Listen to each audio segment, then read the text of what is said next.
할렐루야. 사랑하는 반석의 성도 여러분, 10월 8일 아까의 시간이 돌아왔습니다. 오늘은 고린도후서 10장의 말씀으로 함께 은혜를 나누고자 합니다.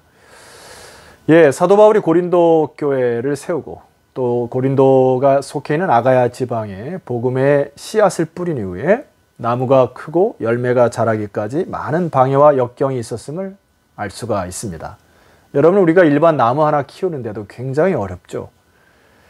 가지도 쳐줘야 되고, 때로는 영양분을 보여야 되고, 병충해 약을 뿌려야 되고. 그런데 하물며 하나님의 나라가 확장되는 일에 얼마나 많은 역경과 또 어려움과 사단의 도전과 방해가 있었을까요? 제가 이 아까별을 찍을 때에도 여러 가지 많은 그 도전과 방해들이 많이 있습니다. 자, 그런데 그 중에서도 이 고린도 교회 안에 이 사도 바울과 함께 발생되는 문제점 중에 하나가 뭐냐니까 사도 바울의 사도권의 논란입니다. 사도 바울의 이 사도권을 의심하거나 또 인정하려 하지 않기 때문에 이제 그런 무리들이 자꾸 어떤 이야기를 해버리기 때문에 사도 바울이 힘쓰고자 했던 하나님의 나라 그리고 진리의 말씀이 영양분이 잘 골고루 내려갈 수 없는 그런 브레이크가 걸린 일들이 많이 일어났기 때문에 사도 바울이 오늘 본문에 보면 그의 사도권에 대하여 조목조목 이 말씀을 하는 것을 볼 수 있습니다. 지금 한국 사회 안에서 교회가 내적으로 외적으로 많은 압박과 도전에 직면해 있습니다. 내적으로는 우리가 진정한 회개로 하나님 앞에 나아가는 시점도 분명히 있어야 되고요. 사단이 어떤 루트로, 어떠한 도전으로 어떻게 우리를 박해하는지 공격 루트를 잘 보고 함께 힘써서 이 난국을 헤쳐나갔으면 좋겠습니다.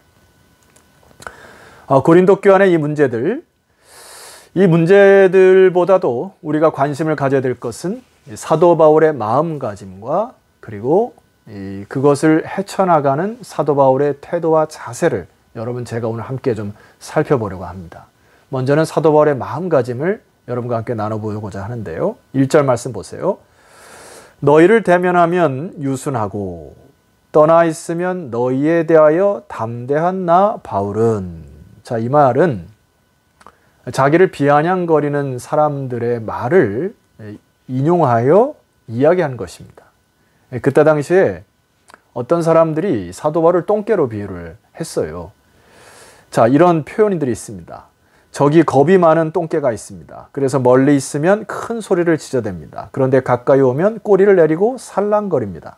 그러니까 사도 바울을 대적하는 자들이, 그의 사도권을 인정하지 않은 자들이 저 사도 바울은 글만 무섭게 멀리 떨어져 있으면 그냥 강하게 필치를 쓰지만은 실제로 얼굴을 대하면 꼬리를 내리고 살랑살랑거린다. 이렇게 비아냥거리는 소리를 듣고 사도 바울이 그걸 적은 거예요. 다시 한번 읽어볼게요. 1절입니다. 너희를 대면하면 유순하고 떠나 있으면 너희에 대하여 담대한 나 바울은. 하반절에 이제 그리스도의 온유와 간용으로 친히 너희를 권한다. 이제라는 단어는 그러나로 해석할 수 있습니다. 그러나 그런 것과 상관없이 나는 그리스도의 온유와 관용으로 너희를 친히 대한다. 또한, 자, 2절이죠. 그런 것과 상관없이 또한 우리를 육신에 따라 행하는 자로 여기는 자들에 대하여. 사도 바울의 무리를 육신에 따라 행하는 자로 여기는 그들에 대하여 나는 담대히 말한다. 아주 강력하게 그리고 강경하게 단호하게 말할 수밖에 없다. 그러나 너희와 함께 있을 때에 나로 하여금 이 담대한 태도로 대하지 않게 하기를 구하노라. 나는 너희들에게는 하나님의 말씀이 잘 전파되기 위하여 온유하고 관용한 자세를 놓지 않겠다. 여러분, 이것이 사도 바울의 마음가짐입니다. 우리가 때로 진리를 거스르는 것에 대해서는 단호하게 강경하게 대할 필요가 있지만은 성도 간의 관계 속에서 이 온유와 관용함으로 성령의 은혜가 흘러나가는 통로가 되는 마음가짐의 회복이 있기를 소망합니다. 여러분, 이 마음가짐이 온유와 관용으로 무장하시는 여러분 되었으면 좋겠습니다. 자, 그리고 3절 이하에는 제가 볼 때는 마치 사도 바울이 영적 전쟁에 나오는 군사의 자세와도 같습니다. 태도와도 같은 것이에요. 3절 말씀 볼까요? 우리가 육신으로 행하나 육신에 따라 싸우지는 아니한다. 우리는 지금 육신의 몸을 입고 있지만은 예수 그리스도를 주인으로 모신 이후에는 절대적으로 본성대로 행하거나 육신에 따라 행하지 아니한다. 왜? 4절입니다. 사도 바울이 이 복음의 진리 그리고 하나님의 능력을 힘입기 전에는 그것들을 해왔는데요. 자, 4절 말씀 보세요. 우리의 싸우는 무기는 육신에 속한 것이 아니요 오직 어떤 견고한지도 무너뜨리는 하나님의 능력이라. 하나님의 성령의 능력을 경험한 뒤에는 육신에 속한 무기대로 싸웠던 자기의 삶을 철저히 회개하고 돌이킨 것입니다. 자, 현대어 성경에 보면 나는 인간의 손으로 만든 무기가 아닌 하나님의 강력한 무기를 사용하여 악마의 요새를 무너뜨린다. 그 전까지는 자신의 지식과 경험으로 싸움을 싸워왔어요. 철저히 자기의 지식과 경험으로 싸워왔을 때 사도 바울은 다른 사람들의 이론과 싸워 그들을 혐오하기도 하고 지식으로 무너뜨리기도 하고 예수 믿는 자를 잡아 옥에 가두기도 하는 오로지 자신의 힘과 권력으로 파괴하는 일만 일삼았던 자기가 그러나 이제 하나님의 능력을 경험한 이후에는 하나님의 모든 어떠한 견고한 진도 파는 강력한 힘을 가졌기 때문에 나는 철저히 이제부터 하나님의 능력을 의지하기로 결단하였노라.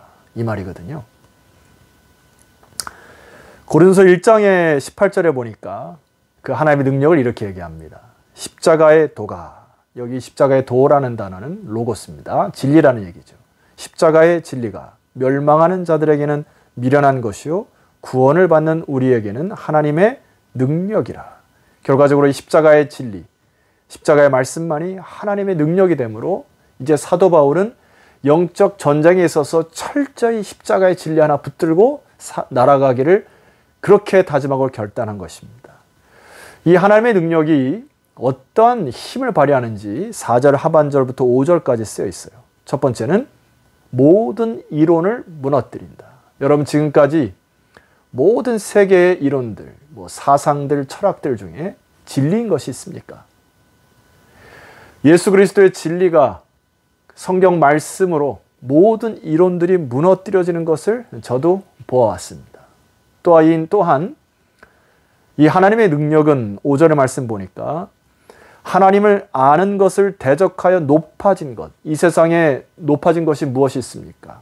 세상을 호령하는 절대 군주자들, 혹은 세계를 다 삼켜버릴 듯한 강한 경제가들, 그리고 세계 석학들, 그리스도의 진리를 깨닫고 나서 그들이 하나님께 무릎 꿇고 두 손 들고 나오는 간증들을 수도 없이 들었고 하나님의 진리 앞에 납작 엎드려 그의 일생 동안 이 진리의 검 앞에 무너져서 하나님 앞에 두 손 들고 나오는 많은 사람들을, 여러분 많은 간증들을 들었을 것입니다.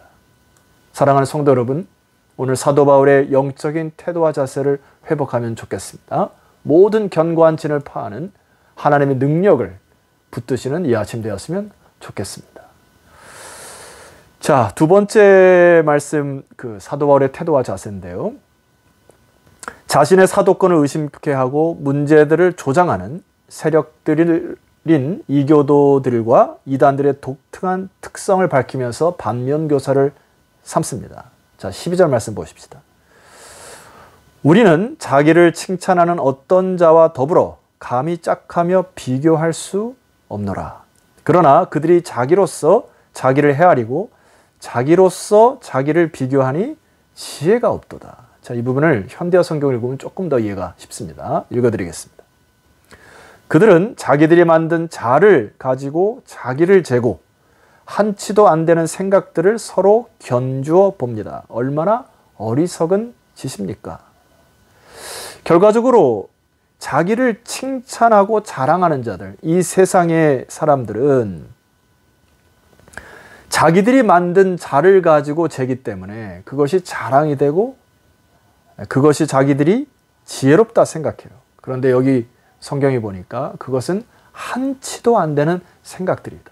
이것은 참 어리석다라는 것입니다. 여러분 동의하시죠? 그러나 동시에 이것은 굉장히 무서운 것이죠. 왜냐하면 자신과 맞지 않으면 자기의 잣대를 벗어나면 다른 사람을 깎아내리고 다른 사람을 모함하고 심지어 죽이기까지 하기 때문에 이것이 얼마나 어리석고 무서운 것인지 모릅니다. 그런 사도 바울의 신앙의 태도와 자세는 13절에 기록되어 있습니다. 우리는 분수 이상의 자랑을 하지 않고 오직 하나님이 우리에게 나누어 주신 그 범위의 한계를 따라 하노니 곧 너희에게까지 이른 것이니라. 내가 너에게 편지를 써 나아가는 이 모든 것들도 우리는 분수 이상의 자랑을 하지 않고 하나님이 우리에게 나누어 주신 그 범위의 한계에 철저히 순종하였노라. 이게 사도 바울의 태도와 자세죠. 계속해서 자신의 입장을 얘기합니다. 14절입니다. 우리가 너에게 미치지 못할 자로서 스스로 지나쳐 나간 것이 아니요 그리스도의 복음으로 너에게까지 이른 것이니라. 너희들이 나갈 때 절대로 하나님이 허락하신 선을 넘지 않았다. 15절 우리는 남의 수고를 가지고 분수 이상의 자랑을 하는 것이 아니라 오직 너희 믿음이 자랄수록 우리의 규범을 따라 너희 가운데서 더욱 풍성하여지기를 원하노라. 우리의 수고가 자랑거리가 되지 않기를 바란다는 것입니다. 원하는 것은 딱 한 가지 너희들 안에 풍성한 복음의 역사가 일어나기를 원하는 것. 16절 이는 남의 규범으로 이루어놓은 것으로 자랑하지 아니하고 너희 지역을 넘어 복음을 전하려 함이니라. 예루살렘과 온 유대와 사마리아 땅끝까지 확장되어지는 하나님의 명령에 순종하기 위하여 이 모든 것을 수고하고 감당하였노라. 그리하여 사도 바울이 두 번째 결론을 맺습니다. 17절입니다. 자랑하는 자는 주 안에서 뭐할지니라 자랑할지니라. 우리의 자랑은 여러분이 세워놓은 명예도 아니요 부함도 아니요 높아짐도 아닙니다. 오로지 복음이 확장되어지고 주님이 세우고자 하시는 하나님의 나라가 확장되어진 이 일에 자랑하는 것. 이걸 사도 바울의 삶의 철저한 태도와 자세였습니다. 그래서 오늘 18절이 사실 결론과도 같은 부분인데요. 우리 18절을 우리 함께 크게 좀 봉독했으면 좋겠습니다. 시작. 옳다 인정함을 받는 자는 자기를 칭찬하는 자가 아니요 오직 주께서 칭찬하시는 자니라. 여러분, 옆 사람이 혹은 다른 사람이 나를 칭찬하는 거 기분은 좋지만은 그것은 그렇게 크게 영향가가 없습니다. 여기 오직 주께서 칭찬하시고 오직 주께서 옳다 인정함을 받는 여러분 이 목표점을 가지고 여러분의 개인의 판단과 생각을 다 내려놓고 주 앞에 주님이 원하시는 그런 자랑을 회복하는 여러분 되었으면 좋겠습니다. 자, 여러분 사도 바울이 이 10장 전체를 보면 사도권에 대한 변화와 증명처럼 보이는데요. 8절 말씀 보면 사도 바울의 중심이 담겨 있습니다. 8절에 주께서 주신 권세는 너희를 무너뜨리려고 하신 것이 아니요 세우려고 하신 것이니라. 그래서 너희들에게 유순하게 말하고 악한 자들에게 대해서는 단호하게 말하고 또 세상을 자랑하지 않고 오직 복음만이 확장되어지는 이 일에 사도가 전심으로 태도와 자세를 하나님 앞에서 아주 정결하게 나아가는 이 사도 바울을 보게 됩니다. 자, 사랑하는 성도 여러분, 오늘 하루 주께서 여러분을 칭찬하시는 일, 그리고 주께 옳다 인정을 받는 저와 여러분 되었으면 좋겠습니다. 오늘 하루도 하나님의 군사로서 직무를 맡은 자로서 힘을 다하여 영적으로 싸우시고 함께 기도하시는 저와 여러분 되었으면 좋겠습니다. 기도드리겠습니다. 하나님 아버지 감사합니다. 저희들이 부족하고 연약하지만 저희들에게 직무를 맡기시고 하나님의 나라의 미션을 수행케 하신 은혜 감사합니다. 우리가 오늘 사도 바울의 복음 안에서의 자랑 그리고 그의 마음가짐 태도와 자세를 잘 배우게 하셔서 이제 우리들이 그리스도의 장성한 분량까지 하루하루 영적인 근육이 세워져 가고 또 하나님의 나라가 확장되어지고 복음의 씨앗이 심겨져 자라고 열매 맺기까지 우리가 함께 합력하는 주의 백성들 다 되게 하옵소서. 예수 그리스도 이름으로 기도드렸사옵나이다.